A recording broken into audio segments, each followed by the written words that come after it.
MLA whip ఆది Srinivas fire అయ్యారు. తమ ముఖ్యమంత్రిపై పడి ఏడవడం తప్ప కేటీఆర్కు పని లేకుండా పోయిందని విమర్శించారు.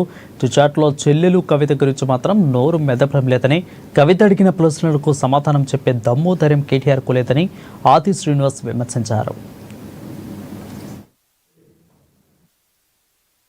చిట్ చాట్ పేరుతో చెత్త మాటలు మాట్లాడుతుండు, చెత్త వాగుడు వాగుతున్న సందర్భం. చిట్ చాట్ పేరుతో మీడియాలో ఉండాలనే ఆలోచన తప్ప, చిట్ చాట్ లో సొంత చెల్లెలు కవిత పేరెత్తే సాహసం చేయలే,